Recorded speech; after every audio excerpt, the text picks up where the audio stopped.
તો છેલ્લા 24 કલાકથી ગુજરાતમાં વરસાદનું જોર ઘટી ગયું છે।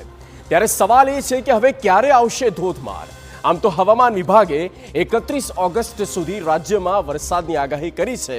જો કે સવાલ એ કે આખરે હવે ક્યારે આવશે મુશળધાર અને કયા ઝોનમાં પડશે સૌથી વધુ વરસાદ।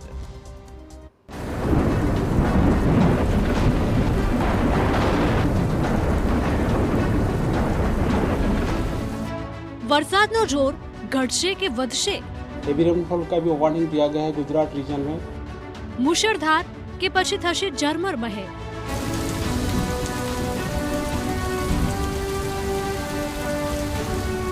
હવે ક્યારે પડશે ધોધમાર?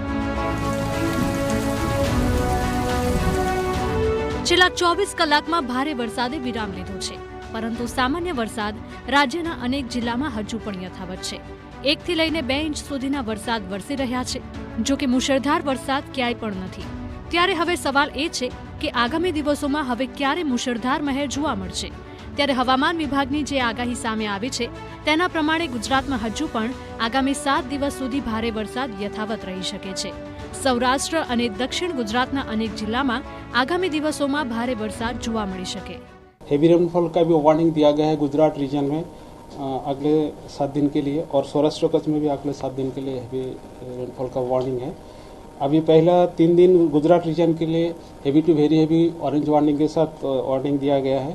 इसमें जो आइसोलेटेड प्लेसेस में heavy to very heavy rainfall होने का संभव 27 થી 31 ઓગસ્ટ સુધી રાજ્યમાં ભારે વરસાદનો વધુ એક રાઉન્ડ જોવા મળશે, જેમાં દક્ષિણ ગુજરાત અને ઉત્તર ગુજરાતના અનેક જિલ્લામાં ભારે વરસાદ પડી શકે છે। એટલું જ નહીં, મધ્યપ્રદેશ સાથે જોડાયેલા જિલ્લાઓમાં પણ ભારે વરસાદ ખાબકી શકે છે।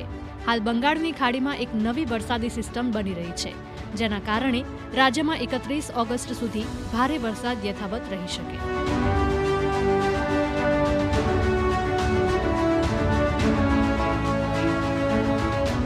રાજ્યમાં મોસમનો કુલ સરેરાશ વરસાદ 84% વધુ નોંધાયો છે।